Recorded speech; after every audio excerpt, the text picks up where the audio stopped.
Awesome. Thanks so much for the chat, coming live and all that is fantastic.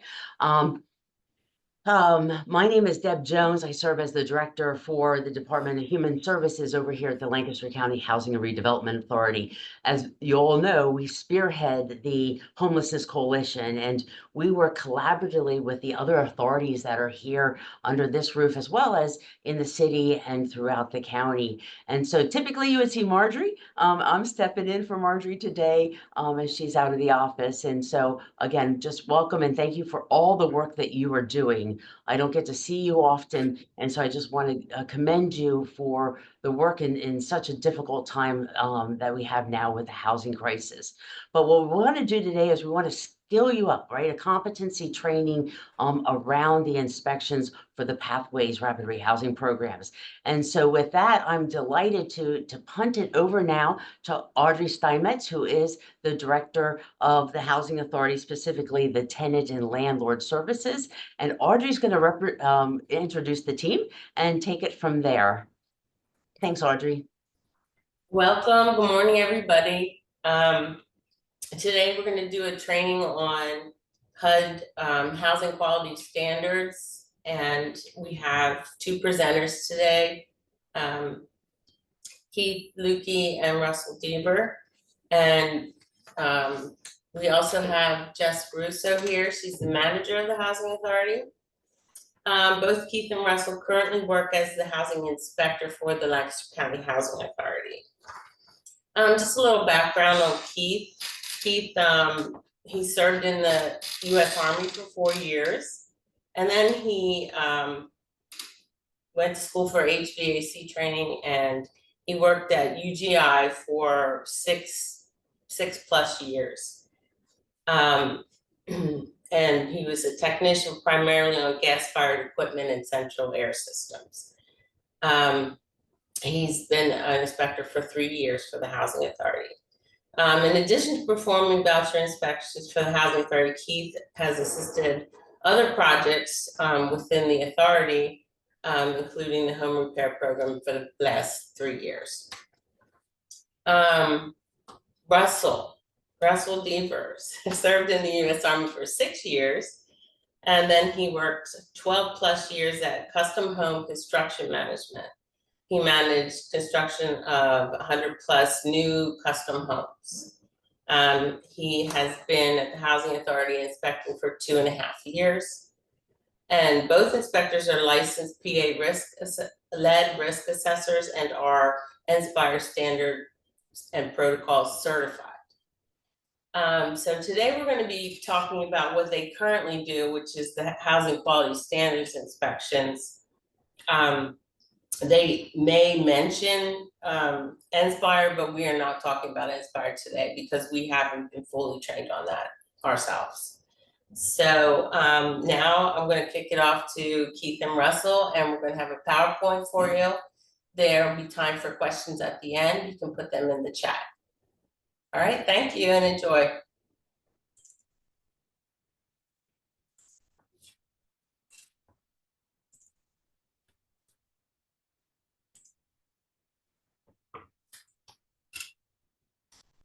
Can everyone see the PowerPoint? No, they see me.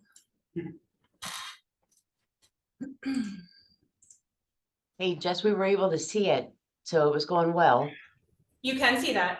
Not now.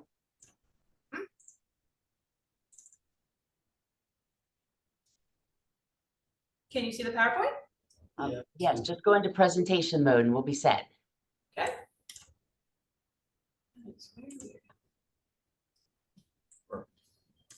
Slideshow. Can everyone see that? There we go. Thank you. Perfect. All right. You want to start? Oh, this Lancaster County Housing Authority standards for initial and annual inspections. Excellence is the gradual result of always striving to do better. Good morning. My name is Keith. I'm going to touch on codes versus guidelines. HQS standards come from Title 24 of the Code of Federal Regulations. That is what we use as the standard when inspecting.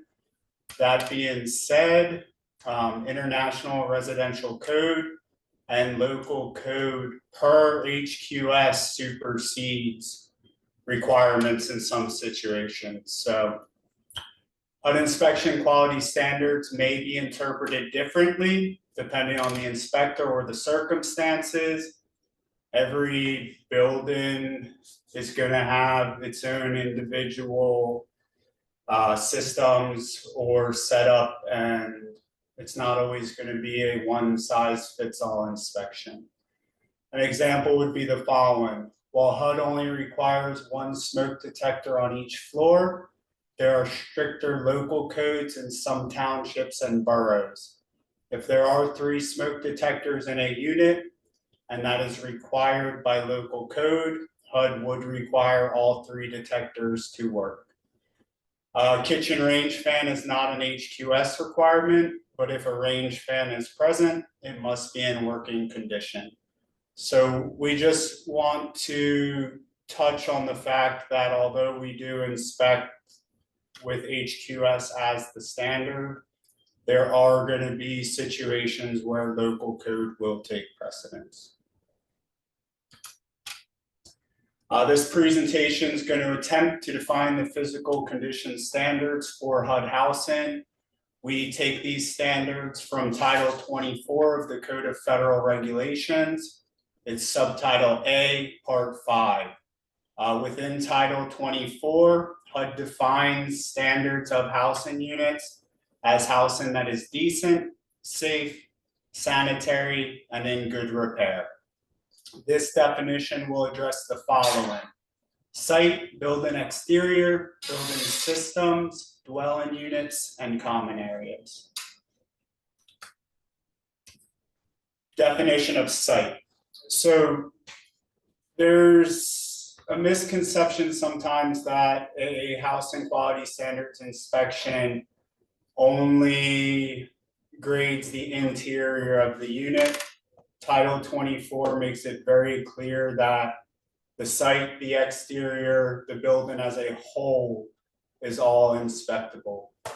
So as far as site itself, this would include fencing, whether it be vinyl, wood, retaining walls, the grounds themselves. Are we mowing the property? Is it being trimmed? Are we keeping up with the groundwork? Exterior lighting, mailboxes, is there a number on the mailbox? Project signs, if there's construction going on, is everything clearly labeled? This gets into parking lots, driveways, play areas, storm drainage, walkways, sewage, septic tank backups. Do we have sewage pooling in the backyard? Trash accumulation, is the trash being collected? Do we have old appliances outside? Are there multiple water heaters on the side of the property that need to be removed? The site also gets into vermin, rodent infestations, and fire hazards. Okay, so we're going to transition into what the definition of a building exterior, and I'm going to piggyback off what Keith had mentioned. The exterior in the site is something that we get a lot of pushback with from our property owners, our landlords, our property managers. From what Keith had alluded to, a lot of times they feel that because it's on the outside of the dwelling unit, that it should not be inspectable, and that is incorrect. As Keith had mentioned, Title 24 specifically says the site and exterior is part of the building and it should be inspected similar to the interior of the unit. So going into that, I'm just going to brief you on the things that we look for on the exterior of the building that would be considered a deficiency. So the first thing I'm looking at when I'm walking up to a building is the stairways and walkways going into the building and or unit. Ensuring that there's proper treads and risers on the stairways, that the steps are secured, and that there's proper handrails and railings. So the handrails is something that is missed a lot from our properties. So anytime there is 4 or more risers on a stairway, a handrail is required. That becomes a safety issue. Once you get past 4 steps, there's a considerate safety issue if someone falls. So anytime there's 4 more risers, we require a handrail, and that handrail has to be grippable, and it has to be installed within a 28 to 42 inch range. So that's going to be exterior, that's going to be your interior stairways, it could be basement stairways or attic stairways. This is a requirement on all stairways. So when you're looking at inspections, if there's 4 or more steps, a handrail is required. It's pretty simple to look for. The next thing I'm looking for is on stairways is trip hazards and cut hazards. Are there any sharp objects? Are there any areas that could be considered a trip hazard? So they would be notated on our inspection report. Next thing I'm looking at as I'm entering the building are the entry doors from the exterior and fire exit doors. Do they seal correctly? Do they shut completely? This is something that we see all the time. We'll get into a building, and once we get into a building, we'll turn around, we'll look at that door. Does it seal properly? And the way you can identify that it seals properly is, can you see daylight anywhere around the perimeter of the door? So when you go inside that door and you turn around, if you can see daylight, the door does not seal properly. And that's going to be a requirement that they install weather stripping or adjust the door so it seals properly. The reason for this is you have inclement weather coming in, you have cold air drafts coming in, you have insects and rodents. So for the health and safety of the tenants inside, the door has to seal correctly. The other thing we're looking at from the exterior is signage. Now, this is a big hotspot for me because nothing drives me more crazy as I'm driving to find an address and I drive by the house or building 4 or 5 times because there's no numbers on the outside of the building. And the reason why that's important is for safety of the tenants inside. If ever there was a first responder that would be called to the building, say a police officer, an ambulance, paramedics, firefighters, even your social workers, they have to be able to identify the building and get there. So we don't want an ambulance driver driving past the building 3 or 4 times to get to inside the unit, and those minutes count when we know somebody's in serious harm or is very sick. So making sure there's proper signage that is visible from the road is very important. And the standard from the IRC, International Residential Code, is 4-inch numbers should be visible from the road. They could be reflective, they could be just your standard metal ones, but they have to be 4-inch numbers and they have to be visible from the road. So that's something that I'm constantly looking for. The next thing I'm looking for on the exterior, now usually when I pull up into the driveway, I'll take a big step back and try to get a really good look at the building, but I'm looking for structural defects in the unit, on the whole entire building. So I'm looking at the roofing. Does the roofing look like it has valleys in it? Is there any depressions? I'm looking at the walls. Do they look to be secured and sound? I'm looking at the foundation. Is the foundation buckling? Is it caving in? Is there large cracks? And we'll get into cracks later. Cracks don't necessarily mean there's an issue with the foundation, but large, very large cracks where there is shifting of the foundation is a structural issue. So I'm looking for any structural issues when I'm outside. The other thing that I'm looking for immediately is your load-bearing points. So where your roofs, your porch roofs come off a building, the posts, the beams, are they structurally sound? Are they secure? We're looking at that as well. Roofing is something that we tend to see a lot of issues with because the roofing condition usually results, if it's not in good standing, is usually the #1 reason why we have leaks inside of a home and water damage. So when we're looking at roofing, again, we're looking at depressions, we're looking at valleys, we're looking at any structural issues that we can see from outside. The other thing we're looking for is pooling of water. If you can see pooling of water, that means there's not proper drainage. The next thing we're looking for is missing components. So shingles. Are the shingles in good standing? Are they cupping or bowing? Or are they missing? So if they're missing, they're cupping or bowing, that would be considered a deficiency because then that increases the risk of water coming inside the building. And the next thing, before we, so you can see I'm working my way down on the exterior of the building. Next thing would be gutters and downspouts. So we don't live in Texas, we live in Pennsylvania, so most structures have basements. The further south you get and out west, a lot of the houses are built on slabs. So you'll see a lot of those houses out those areas don't have downspouts and gutters. Actually, your rainwater actually just comes off the roof and lands on the ground. But in Pennsylvania, we can't have that. So gutters and downspouts are a requirement, and they have to be draining properly. They have to be secured in good standing, and the water has to be flowing away from the building. That's very important. We'll see downspouts that discharge right next to a building. So ultimately what you're doing is you're taking the rainwater and you're kicking it right back inside the building. So you want to make sure that the rainwater is discharging away and that there's proper grading around the entire building so the water is flowing away from the house, so the water is not coming back in. Next, again, we're working our way down from the roof. I'm looking at exterior wall coverings, siding, masonry products on the siding, soffits, anything that's covering the wood substrate of the building or the unit. Is it a good standing? Are there any large holes? Is there anything that's loose or falling off? The one thing we're constantly looking for is, can we see the substrate? So the substrate would be the sheathing, the wood sheathing behind your siding or your masonry products. Can you see that? If you can see wood, that means water's getting into the house, and it's a very simple visible inspection you can do. If you can see wood at any point behind your siding with holes or masonry, that means there's water entering the building, and that's a huge flag, red flag, and that gets notated as a deficiency. We want to get that addressed immediately, because once water is entering the building, it just causes nothing but problems down the road.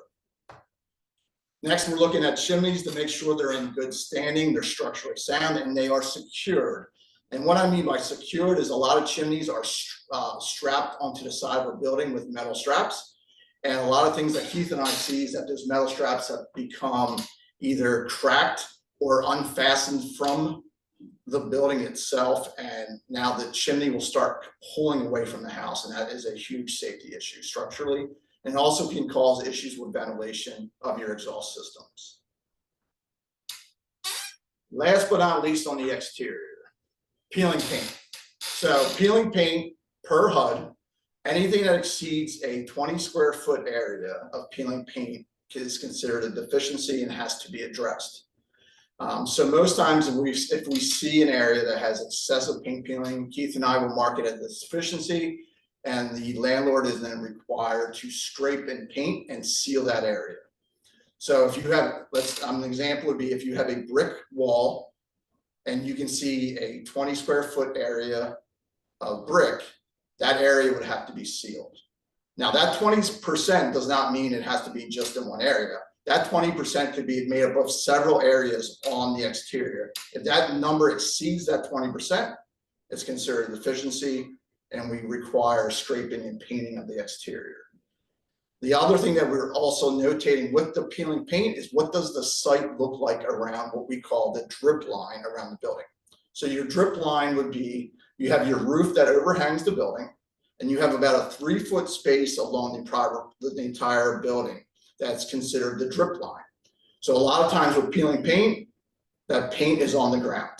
Now, due to the age of the unit, if the unit was built before 1978 or prior, if there's peeling paint or peeling paint on the ground, that would be considered a red flag for a potential lead hazard, and it has to be addressed immediately.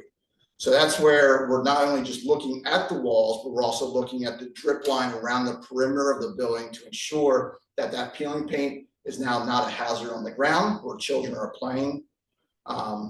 That then can cause other issues down the road with lead. So, so peeling paint, which we'll cover down the road, is one of the bigger deficiencies that we constantly run into with aging units throughout the county. So that's constantly on our lists of having to get that addressed, and is probably one of the bigger thorns in the side for our property managers and landlords, because it usually involves an extensive amount of work and money to repair it. And last but not least is vent covers. Any penetrations coming outside of the unit or the building. So you have exhaust vents, you have dryer vents, You might have radon pipes coming out. Anything that comes out must have covers, so insects, rodents, and inclement weather cannot come back in. So an example would be your dryer vent has a vent cover. Is the vent cover on? Are the louver flaps on? And are they good standing? So we're making sure any penetrations that come out of the building are sealed properly to keep things from coming back in.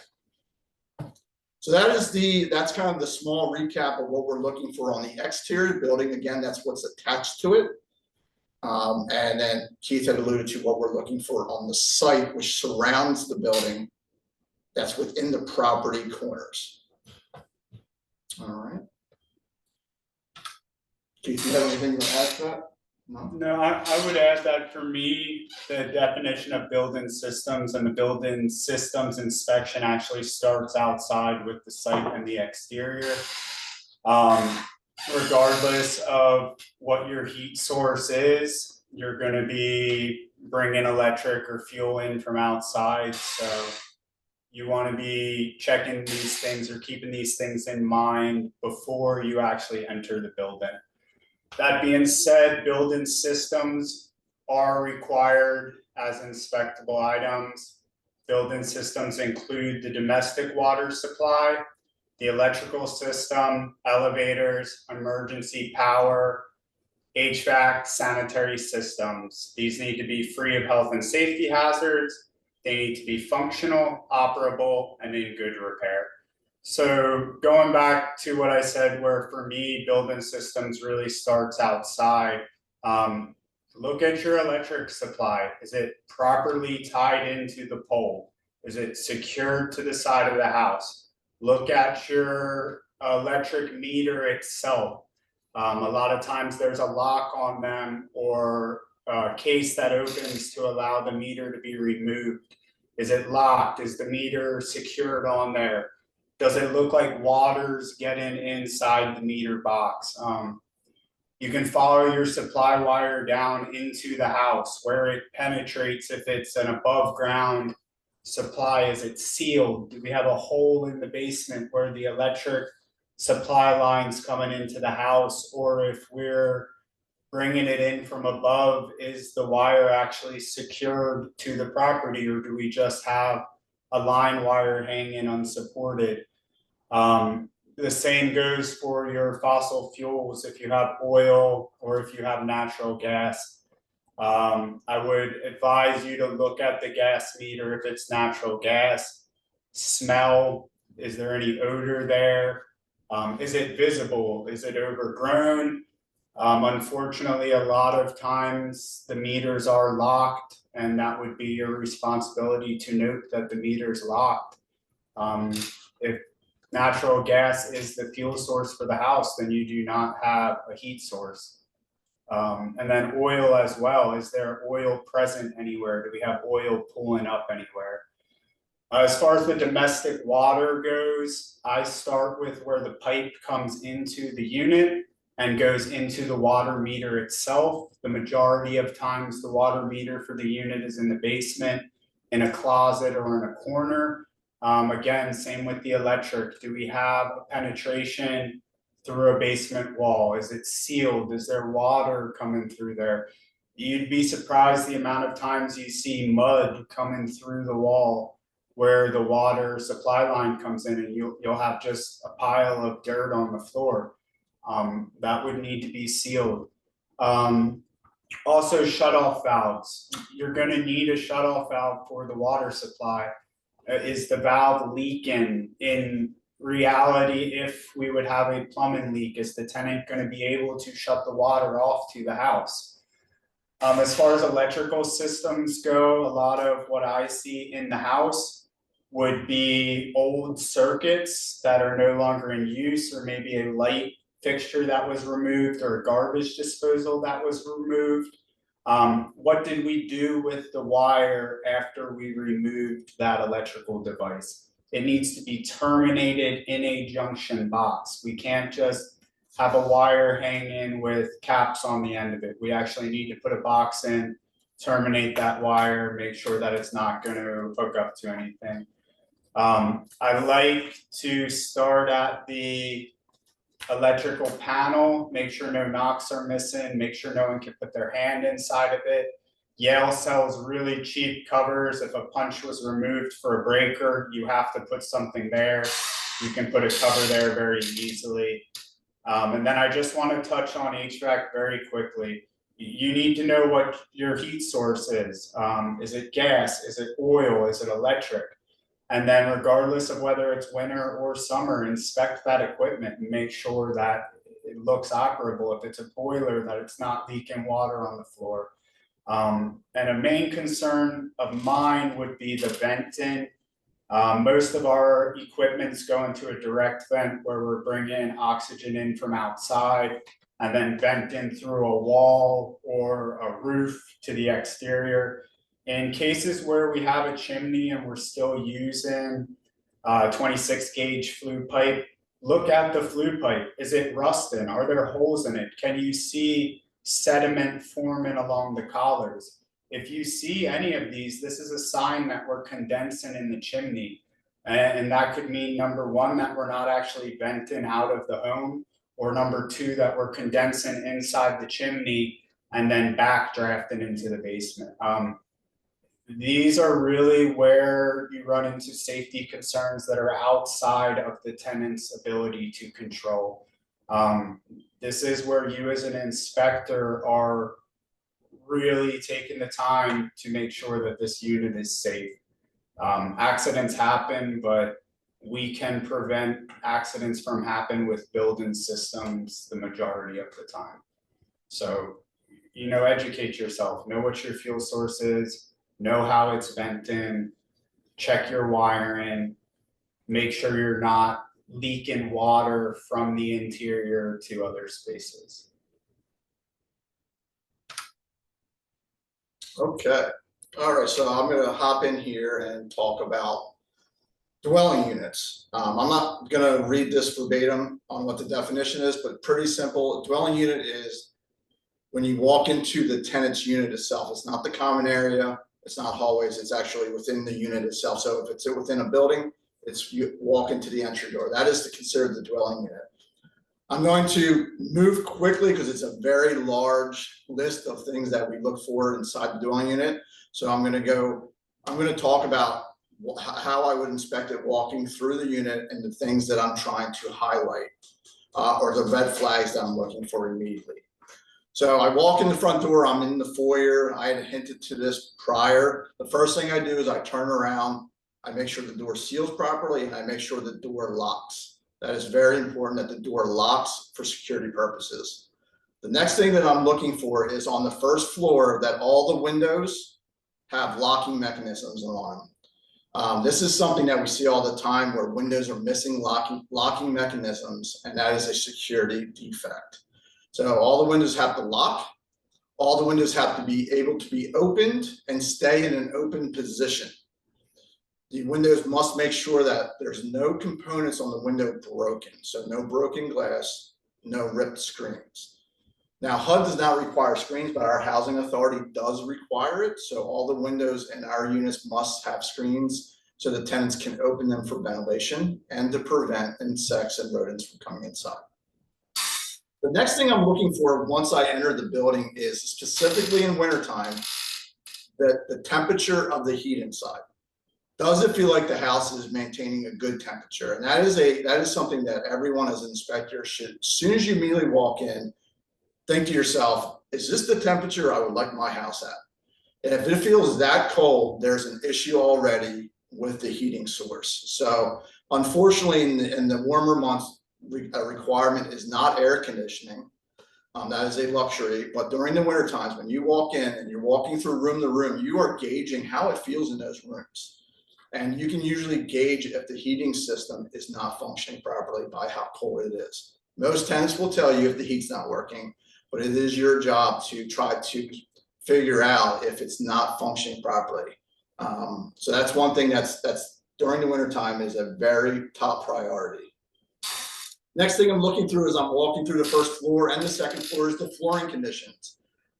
Is it safe? Can I see the substrate, which means can I see the wood flooring? So if you have vinyl flooring, carpet, vinyl plank, If you can see the substrate, the wood flooring, and there's holes, usually there's a trip hazard that's present. So they have to be labeled as a deficiency. Now, wood flooring is allowed, but the wood flooring must be sealed and sealed and or painted. The issue we come to with the painting is that painting peels over time. So then we get back into, is it lead paint?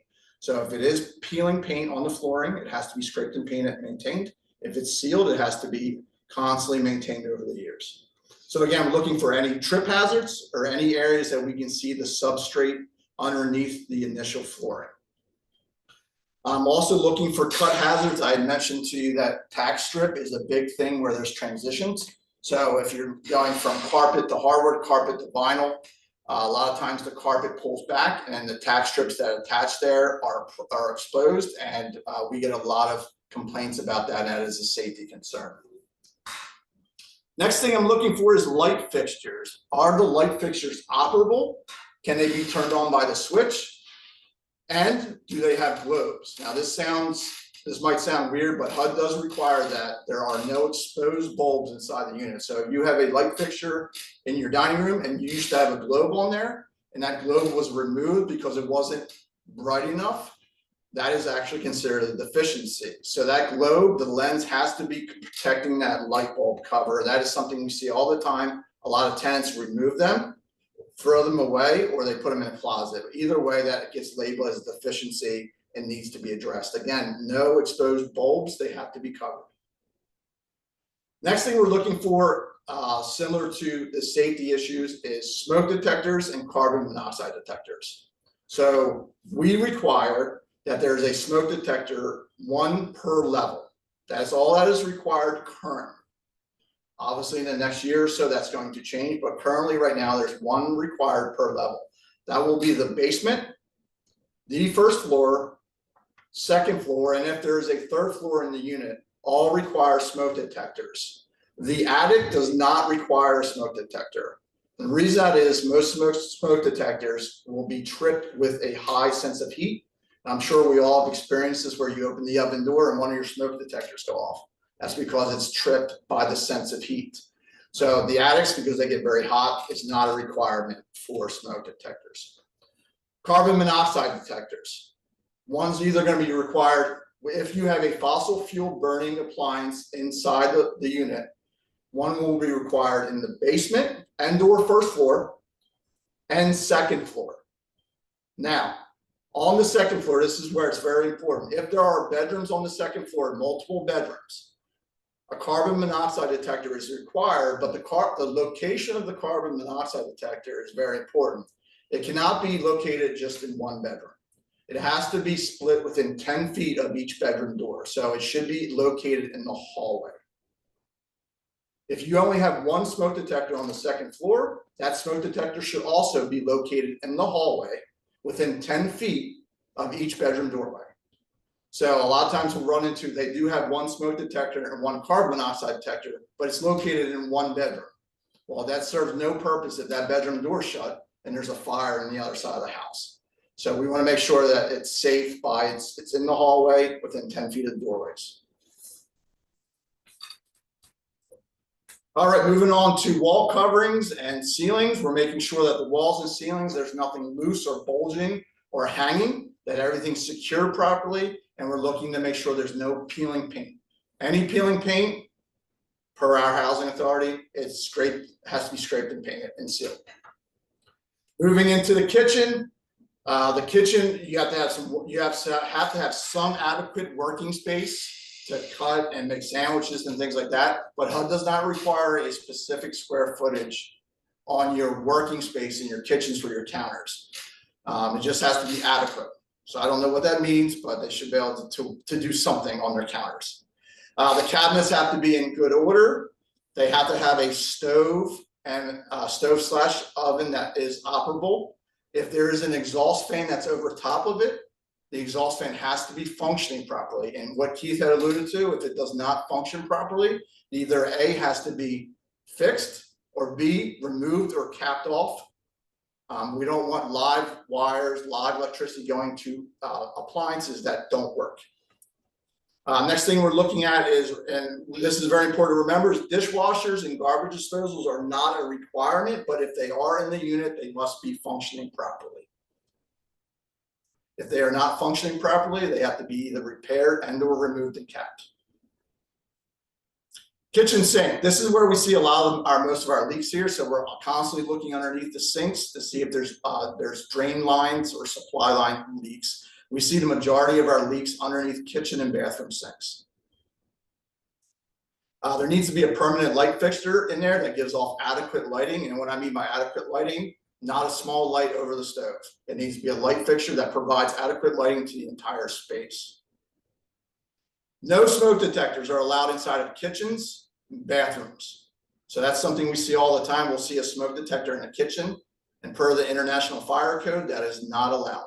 So smoke detectors are not allowed within kitchens, inside bathrooms, or within 3 feet of bathroom doorways.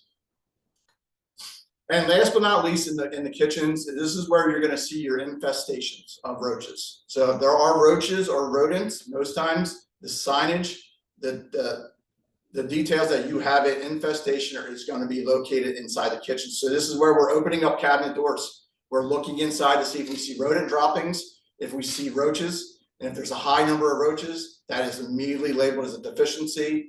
And we send that over to the landlord, and they have to provide proof that they are treating and have ongoing treatment of the roaches and rodents. So we usually require invoices, contracts or something like that emailed to us with physical documentation. All right, moving into the bathrooms.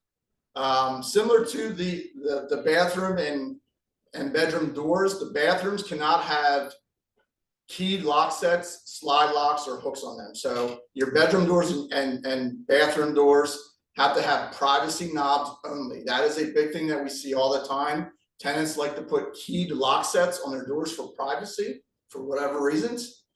That is not allowed per the International Fire Code. So again, back to what Keith had started with codes and guidelines. HUD does not require that, but that falls underneath the IRC and the International Fire Code, so that is considered a deficiency because it becomes a safety issue. So privacy knobs on bedroom doors, bathroom doors, and other interior doors. Exterior doors are fine, but interior doors. The bathrooms, again, have to have you have to have doors that close and latch. We've seen where people, landlords just use curtains. That's not acceptable. You have to have a door that closes and latch.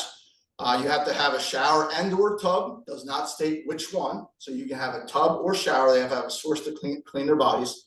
You have to have potable hot and cold water at the sinks and showers. And your tub drains and sink drains must drain properly. So if you're running your sink water and it starts to fill up, and you turn it off and it slowly drains, that's considered a deficiency because you have a partial clog, which will eventually end up in a full clog. My favorite deficiency out of HUD, HUD requires a curtain rod. So inside your bathrooms, you have to have a curtain rod. The landlord must provide this, not the tenant. So when you're doing your move-in inspections, you are actually looking for a curtain rod that the tenant can buy a curtain and hang it up for their tub and shower. You have to have a permanent light fixture. You have to have either an exhaust fan or a window. So you have to have a source of ventilation to pull out odors and or moisture out of the air. So you have to have a functioning exhaust fan or a window. It's one or the other. And your toilet must be secured. It must flush. We're looking to make sure that the components are in good standing. That means that we've seen a lot of cracked toilet seats, cracked lids, cracked toilet tank lids. They all have to be in good standing. And one of the other things that we see a lot is running water. So if you're in the bathroom and you hear running water at the toilet, that means the flap needs to be replaced or there's a gasket issue somewhere, okay? And last but not least, with the bathroom, HUD does not require that there's a permanent heat source in the bathroom. So if you have a bathroom that does not have a baseboard heater or a vent, that's not required. But what they do require is that there is transferable heat into the bathroom from another room. So if your hallway has heat or you have a room next to it that has heat producing, that heat should be able to be transferred and keep the bathroom at a decent temperature, but it's not a requirement. We talked about this, so hallways and stairways, right? We're looking at trip hazards. We're looking at railings and handrails to make sure they're secured.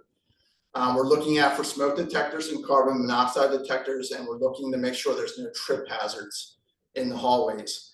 The one thing that we see a lot is on the stairways, three-way electrical switch systems. So what we mean by that is if you turn on your light at the bottom of the stairway and you get up to the top and there's not a switch there to turn it back off, that is a safety hazard, because now you have to go back down the stairs, turn it off, and you have to transgress the stairs one way or the other in pitch darkness. So that is a safety issue. So stairways have to have a three-way electrical system to turn off the light on and off. Bedrooms, first thing I want to talk about is there has to be a permanent source of heat in your bedrooms. That means you have to have a duct HVAC system with heat into the room, and or a electrical baseboard heat system. A portable or plug-in heat system does not meet the housing quality standards, and we see that all the time in our older homes. So if you walk into a room and there's not a vent and there's not a electrical baseboard, that is a deficiency right away off the bat. Plug-in portable heaters do not meet the standard, and that is a deficiency and has to be addressed right away. There has to be 2 receptacles per room and a permanent light source, which means one of those receptacles have to be on a switch where you can turn on the light. And last but not least, with your bedrooms, the requirement for a bedroom. And this is something we run into all the time with our move-in inspections, is a lot of our property owners or landlords want to make extra bedrooms in their units, so they throw up some walls. The requirement for a bedroom is that the bedroom must be a minimum 7 foot by 10 foot. So if you can put your hands out and touch the walls, that's an immediate red flag. So it has to be a minimum of 70 square feet, and the ceiling height has to be at least 7 feet tall of 50% of the room. So half of the room has to be at least 7 feet tall, but the rest of the room can be up to 5 feet. So if you have a raked ceiling, that's okay, but the majority of the room has to have a minimum height of 7 feet. And we run into this all the time with the sizing and the height of ceilings that does not meet that requirement. All your bedrooms have to have doors that close and latch, and I had alluded to this about the bathrooms. Curtains over doorways does not meet the standard. The doors have to close and latch for security purposes and to maintain heating and cooling in the room. I'm not going to get into the basement because I think Keith probably alluded to most of the mechanical systems, but the biggest thing we're looking in the basement is, can we detect any health or safety issues down there? Can we smell gases or sewage? Is there water in the basement? Do I see any electrical hazards? Do I smell things that don't smell right, as in like there smells like there's mold down there or mustiness where there's water entering the unit? So we're looking for any safety concerns from our visible smell and sight. That's pretty much the main point of being down there. And we're looking over the mechanicals, with Keith had alluded to. But yeah, so we're looking through the basement for the same standards. So I'm sorry for that. It's a lot to throw at you all at once. Hopefully, if you have any questions, you can leave that to the end. But that is pretty much what we're looking for as we go through the units. One more thing to touch on. We don't run into this too often, and I'm going to go through this fairly quickly. But common areas are inspectable. So we have some properties like Fordney House over off Oregon Pike. We have a schoolhouse out in Lidditz where there are shared laundry rooms. There are shared spaces, connected to hallways for multiple tenants to use. These are inspectable areas. The HQS requirements do apply to these areas. Garages, laundry rooms, kitchens, like the shared kitchen out at Lincoln House. A lot of times you're not really gonna know who's using the space. You're just there to look for deficiencies, so you need to communicate to the landlord, the property manager, the owner, if there are issues in these common areas, because common areas tend to be overlooked, they're not. Yes, you may have one voucher in a 10 apartment unit, but there's a common area, so regardless of if one person with a housing choice voucher is using this space and the other 9 don't have vouchers, that laundry room is still inspectable. A specific example would be, we had a laundry room where there was a leak from one of the washers and there was damage to the subfloor. You could all but put your foot through the subfloor. And in this situation, it was questioned whether or not HQS covered this area. Yes, HQS covers this area. You have tenants with housing choice vouchers that do their laundry in this space. So that's really all I have for common areas. And I just want to add to what Keith is saying. That is something that there's a big pushback. And to reinforce that is, if there's one voucher in that building, doesn't matter if there's 30 other tenants or just another one tenant, housing quality standards fall for the entire building, interior, common areas, basements, exterior site, and you get a lot of pushback on that. And to explain that to your property owners and landlords and property managers, that one voucher, housing quality standards fall for the entire building. Okay, health and safety concerns. I'm going to breeze over this pretty quickly because we hit to most of it. But again, it's pretty self-explanatory. You're going through a unit or a building. What wouldn't you want in your house, right? What wouldn't you want to live with, right? And it's just red flags right off the bat. If you walked into your house and you smelled something that was off, it's probably a health or safety issue, right? So it's the same thing we're looking for. The one thing that we don't talk about much is pets. Pets can lead to a lot of health and safety issues. We've had tenants where they've had 20 birds inside of a unit, and you walk in and the entire unit, you can barely breathe, and there's bird dander on everything, dust, right? That is a health and safety issue for air quality inside the unit. So we're looking at air quality inside of the unit and on the exterior. Can I smell mustiness, or do I smell mold or like mildew inside the unit? Is there, because that will lead to me to believe that there's water getting in somewhere, or there's not proper ventilation. Can I smell sewage? Can I smell gas, right? Can I smell exhaust fumes? Things like that. So that your sense of smell is very important when you're inside of a unit. That can immediately lead you to believe that there's a health and safety deficiency somewhere in the building. And that's when you slow it down and you go start really inspecting tough to find where that source of smell is coming from. I'm then moving into cut hazards. Any sharp objects, again, right? Could be this small. Anything that can cut you is considered a cut hazard. So if it's a component of the unit and it has a sharp edge, it needs to be addressed. Looking for trip and fall hazards. Again, looking for proper handrails and railings around stairways, porches, balconies, things like that.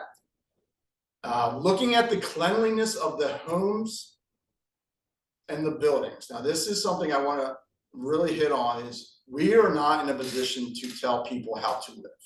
We all live different ways. We all have different standards, what we think is clean. There is I think a hard line on what is acceptable and what is not acceptable. So we as inspectors have to determine that gray area on, is this house excessively dirty and does it need to be addressed because it's now becoming a health and safety issue for not only the tenants, but maybe the children and others located in the building. Again, if there's excessive roaches because of the filth or the dirt or the cleanliness of one unit, I guarantee other units have the roaches because of this. So we have to address that right away. But again, we cannot tell our tenants how to live, but we all, as inspectors, can determine where that gray area is and when it's crossed over to where it's a safety hazard. The other thing we're looking at is refuse and disposal of garbage. Is it being disposed of properly? Is the garbage and debris outside in the dumpsters and trash cans being routinely picked up, or is it piling up for weeks, which then leads to rodents and infestations? Looking at exterior windows and doors, making sure they seal properly to keep out drafts insects and rodents. We're also looking at fire exits for egress. So your exterior doors, your windows, they need to be able to open. Are they being blocked?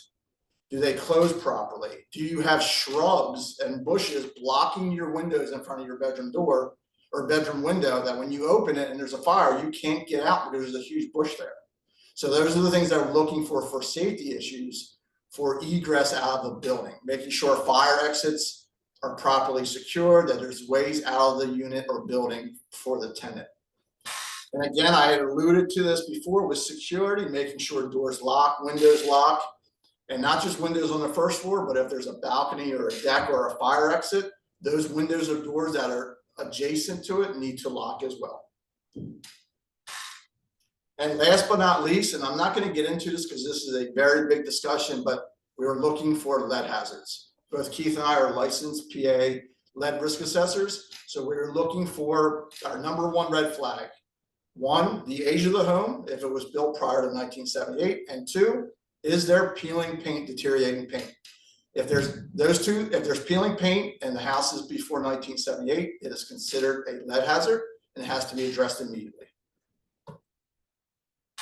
And the last two items for that with the lead hazard, we're also looking at the age of the tenants.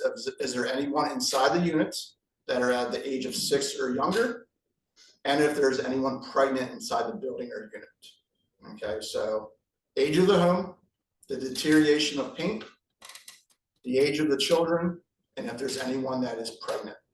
They're the things we're looking for safety and hazards for the tenants inside for lead. Again, while we are inspecting for housing quality standards, and this is covered in Title 24 of federal regulations, we are responsible to know what international and local codes are. I would urge you all to get a copy of the IRC. We're currently using the 2021 version. But again, it's your responsibility to educate yourself as the inspector. If you're not receiving that from the organization that you work for, it's still on you as an inspector to know what local and international codes are. You are responsible for the safety of that tenant as the inspector. That's all.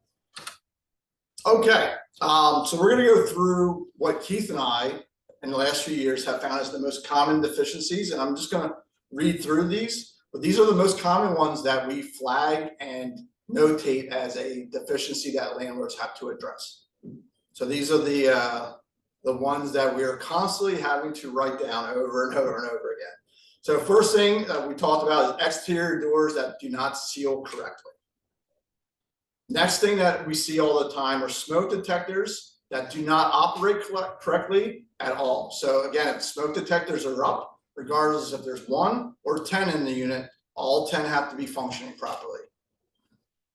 We see that a lot of units are missing carbon monoxide detectors, and that as of December 28th of last year, that became a requirement with HUD. So carbon monoxide detectors missing. We are still catching up from that this year.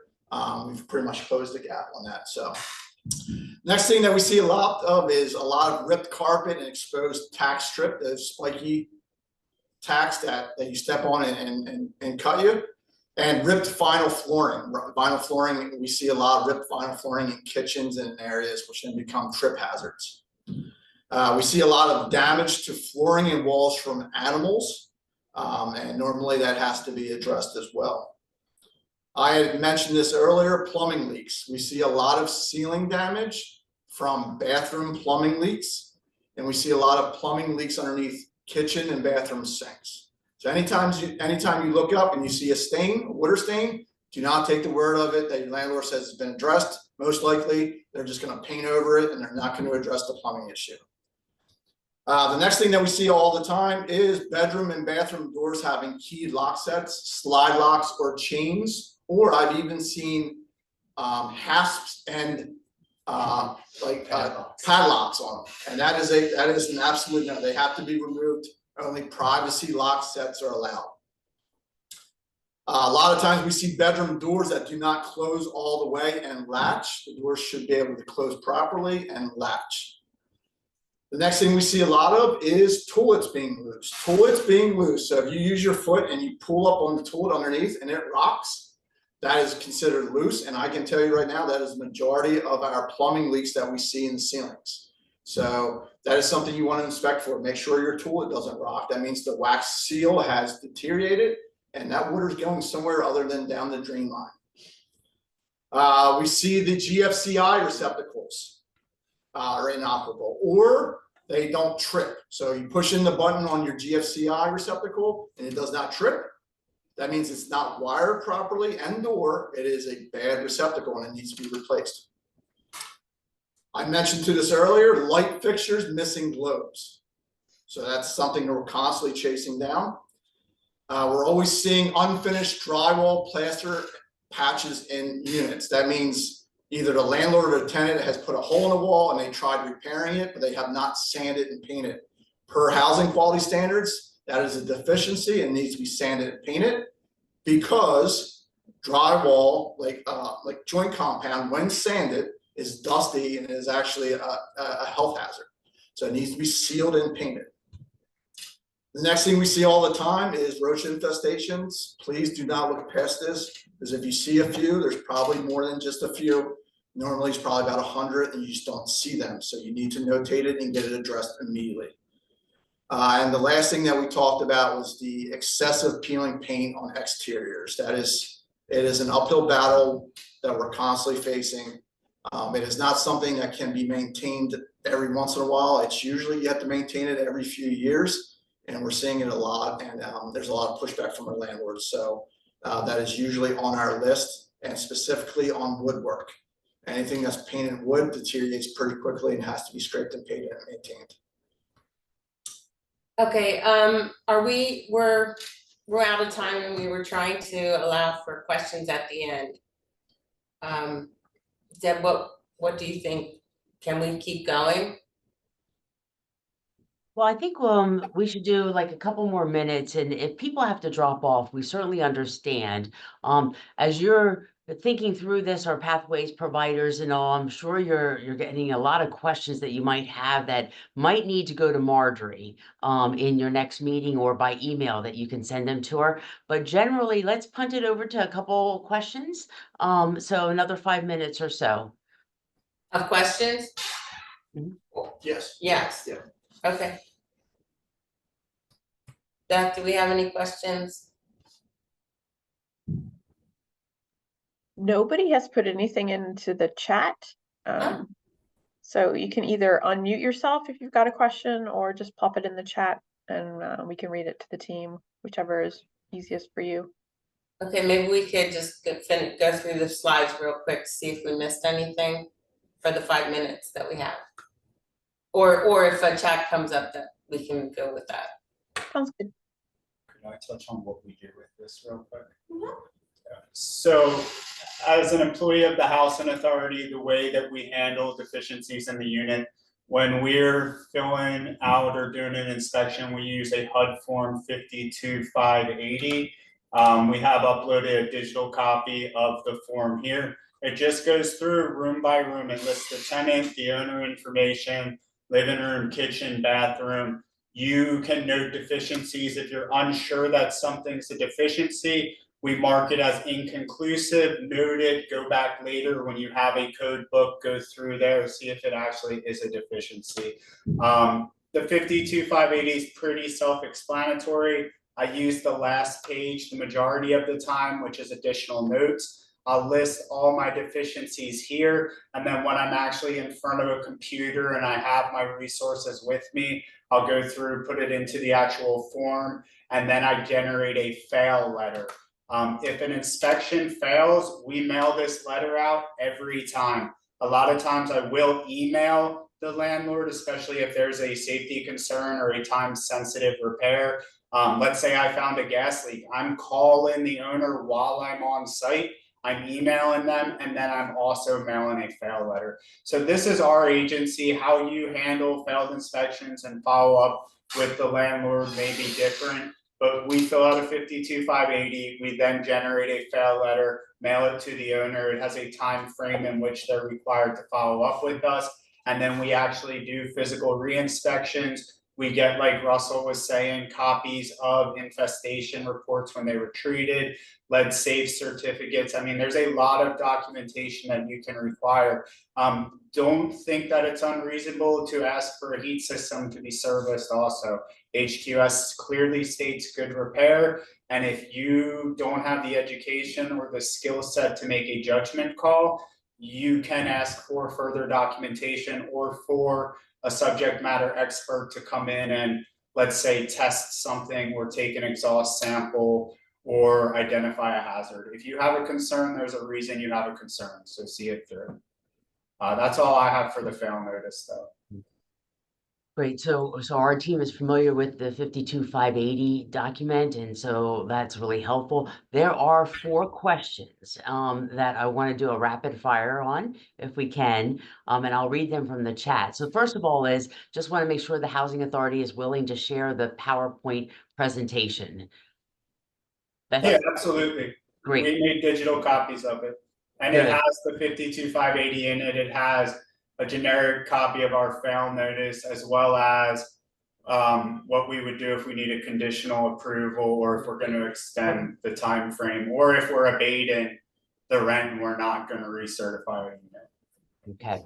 All right. Beth will send that out by email along with an evaluation. I'm asking you just to take 3 minutes to fill out that evaluation that we customarily do after all of our trainings. So 3 other questions. All right. All right, here we go. The first one is, what is the height requirement of carbon monoxide detector? And what's the placement of a smoke detector in a room if the room has a coffer? Okay, that is a great question. There is not a requirement for carbon monoxide detector heights. And the reason that is that carbon monoxide is equivalent to oxygen. It is everywhere at once. So it's not like, let's say if there's propane in the air, where the propane will drop to the ground. That is not the case. So a carbon monoxide detector can be placed at any height, at any location. With smoke detectors, here are your standards. So a smoke detector should be placed on a ceiling. If it's not placed on a ceiling, it should be placed on a wall, and it has to be within 4 to 12 inches. So it has an 8-inch range from the ceiling. So that's even the same with if you have like say you have a flat surface and then a small rake, it has to be within 4 to 12 inches of that rake. So that's one of the deficiencies we see all the time, is that smoke detectors, say there's a 10-foot ceiling in the room, the smoke detector is mounted like right here so you can change the battery. Well, it would take a very long time for the smoke to fill that room before that smoke detector goes off. So that's why it has to be within 4 to 12 inches from the ceiling. And carbon monoxide detectors do not have a limitation on where they can be placed, but there are heavy opinions from inspectors across the nation on what the height is, but there's nothing stated on exactly what that is. Okay, great. Second question has to do with the lead paint. Talked about the exterior, and there's concern as well with the interior paint inside the unit for lead hazard. That's correct? You want me to touch this? Yeah. So HQS currently says that if it's 20% or more of an interior component, regardless of whether the age of the building was before 1978 or not, 20% or more needs to be scraped and painted if we have paint degradation. And then as far as the exterior goes, that's where you have the 20 square feet. Now, I actually ran into a situation in Marietta last week where I felt there was a hazard as a licensed lead paint risk assessor. So I asked for a third party to come in and test it. And while the levels were below the required levels to be lead free, that third party actually went on to state in their report that even though the dust levels were below a certain level, because of the age and the condition, they did not feel comfortable issuing a lead safe certificate. So once the landlord had scraped and painted, at that point in time, that third party provided a lead safe certificate. Russell and I very rarely are taking our own dust samples. When we identify a risk, we say to the landlord, hey, we feel there's a risk. Sometimes I'll give a list of third-party providers and we just ask them to take care of it in an appropriate manner. All right, one more question, and it has to do with the privacy locks. So did you say that the bathrooms could not have locks? It's just supposed to be latch closed? Can you explain So that a the little bit the more? bathrooms and bedroom doors are all required to have privacy knobs, and the way you can figure out what a privacy knob is, it's that small little hole in the outside you can put a pin in. That's a privacy knob. What we see often is keyed lock sets where you actually have to use a key to get into the bathroom or the bedroom door. So that is not allowed. The other thing that's not allowed is once you're in the bathroom or bedroom and you shut the door, we see a lot of like slide locks where you slide a lock over, or you have a chain. That is not allowed either, because say there's a child trapped inside, that child cannot get this off. So pretty much it's privacy is so you can enter that room in case there's an emergency. So bathrooms and bedroom doors, that's all that's allowed. Everything else has to be removed. What we're seeing with privacy locks too is, I mean, I remember being a kid and trying to find something to poke the door open because my brother locked him in a room. They're coming with a straight line now, so you can use a penny or a dime or a quarter or something, a credit card, something you would have in your pocket.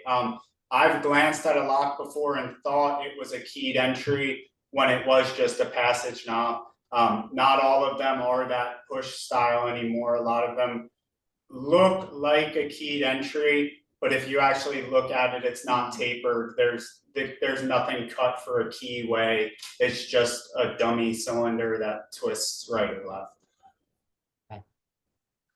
Okay, very, very helpful. Thank you so much. That's the end of these questions right here. Keith and Russell, Audrey and Jess, thanks so much for being here, for providing this training we had up to 25 people that showed up today who are actually out in the field doing these inspections. So I want to say thank you, and there is a recording, and again, expect an email from Beth. And any questions that you might have as it relates to the Pathways program, send them to Marjorie. And we might have to get some more expertise from Keith and Russell to answer those, but want to just make sure that we are keeping our clients safe in the community. And I know that's a bit of a tension point when a unit becomes available and it may not meet some of these criterias, but ultimately it's all about the clients. So thank you, everybody. Enjoy the rest of your Thursday. Thank you for Thanks, your Dan. time. Thank you.